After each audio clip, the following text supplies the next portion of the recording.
नमस्कार मैत्रिणींनो, हर्षवी चॅनलमध्ये तुमचं सगळ्यांचं स्वागत आहे। आज मी ह्या गाजरपासून एक रेसिपी तयार करणार आहे 6 मंथ बेबीला। जे आपण त्यांचा आहार स्टार्ट करतो तेव्हा आपण त्यांना काय द्यायचं ह्याबद्दल आपण आज याच्यात बोलणार आहोत। मी हे 2 बदाम भिजवून घेतलेले होते, याची वरची साल काढून घेतलेली आहे म्हणजे ते पेस्ट करताना एकदम मऊ होतील।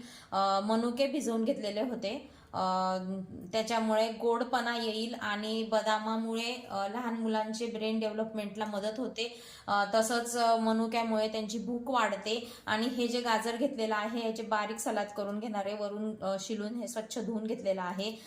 गाजरमध्ये अँटीऑक्सिडंट गुण असल्यामुळे लहान मुलांना दिलेलं खूप चांगलं फायद्याचं असतं। त्याचप्रमाणे याच्यात ए जीवनसत्व, सी जीवनसत्व भरपूर प्रमाणात असल्यामुळे त्यांना प्रतिकारशक्ती मिळते। आणि लहान मुलांना जर हे आपण गाजर नियमित त्यांच्या जेवणात इन्क्लूड केलं तर ते वारंवार आजारी पडत नाहीत।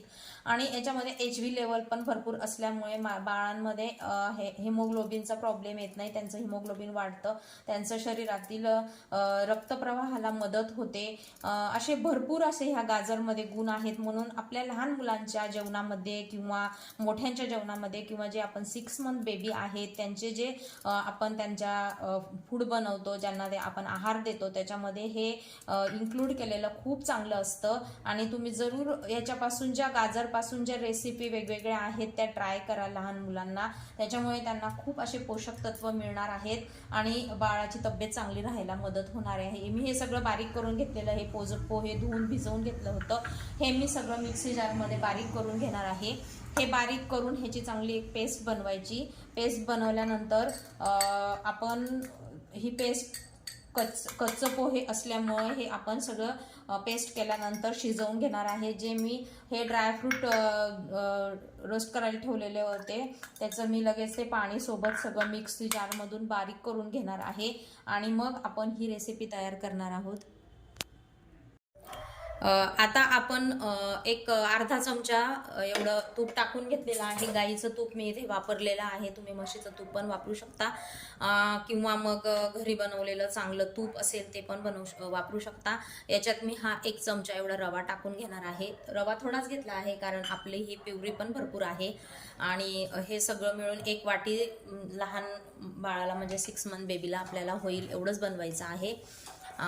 रवा आणि पोहेमुळे बाळाची जी भूक आहे ती पण भागणार आहे आणि जे आपण याच्यात गाजर वापरलेलं आहे त्याच्यामुळे त्याला पोषक तत्व मिळणार आहेत। लहान मुलांना पोट भरण्याबरोबर त्यांचं शारीरिक आणि ब्रेन डेव्हलपमेंटला पण मदत होणार आहेत।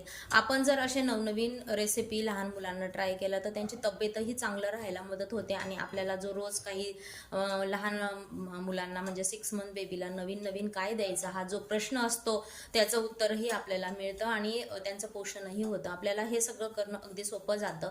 आपण हा रवा आहे हा लालसर भाजून घ्यायचा आहे मंद आचेवर।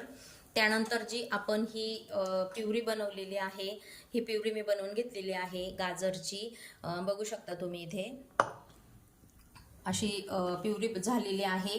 ही प्युरी आपण ह्याच्यामध्ये ओतून घ्यायची आहे।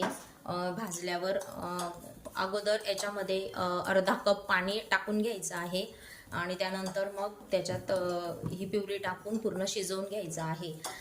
हे जे आपण लहान मुलांना म्हणजे 6 मंथ बेबीला देतो खायला, हे सगळं एवढं बारीक करून वगैरे कारण त्यांना गिळायला त्रास व्हायला नाही पाहिजे म्हणून हे आपण सगळं करत असतो। आणि ह्या प्रोसेसमध्ये त्यांना सगळं काही पोषक तत्वांबरोबर त्यांना गिळायला वगैरे पण त्रास नाही व्हायला पाहिजे। हे बघा रवा चांगला भाजला गेलेला आहे, याच्यात मी अर्धा पेला पाणी टाकून घेत आहे जेणेकरून हा रवा चांगला शिजला जाईल। आणि गाजरमुळे ह्याला गोडवा येणार आहे आणि जे मनुके टाकून घेतले त्याच्यामुळे पण गोडवा येणार आहे। गाजर हे चवीला गोड असून त्याच्यामध्ये साखरेचं प्रमाण हे खूप कमी असल्यामुळे जे डायबिटीस पेशंट असतात त्यांना गाजर हे खूप छान सलाद मानलं जातं। आणि लहान मुलांना पण आपण 1-2 वर्षापर्यंत जास्त गूळ किंवा साखर देत नाहीत आणि त्यांना पण जरा गोड चव लागायला मदत होते, म्हणून हा आपण इथे गाजर, बदाम आणि जे काही किशमिश वगैरे टाकून घेतलेले आहे, त्याच्याने गोडपणा पण येणार आहे, पोषक तत्व पण मिळणार आहेत. किशमिशमुळे लहान बाळांना भूक लागायला मदत होते. हे बघू शकता तुम्ही, एकदम बारीक अशी फाईन अशी प्युरी करून घ्यायची आहे, जेणेकरून त्यांना ही कुठेच अटकणार वगैरे नाही, खाताना त्यांच्या घशात अडकणार नाही याची काळजी घ्यायची. आणि याप्रमाणे आपण सगळं व्यवस्थित शिजवून घ्यायचं आहे आणि फाईन अशी प्युरी तयार करून घ्यायची आहे, म्हणजे ते लहान मुलांना खायला अगदी रेडी होईल. हे सगळं शिजल्यावर एका पॉटमध्ये ट्रान्सफर करून घ्यायचं.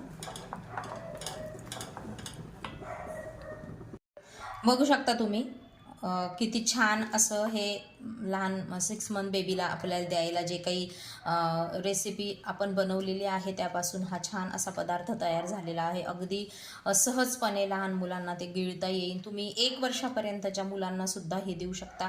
हे खूप पोषक असं बनवलेलं आहे आपण.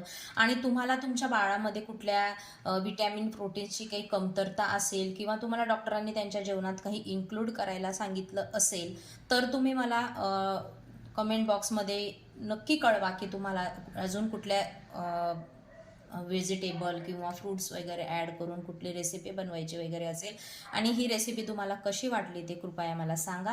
असेच नवनवीन व्हिडिओ घेऊन मी तुमच्या भेटीला येत राहीन. तोपर्यंत बाय.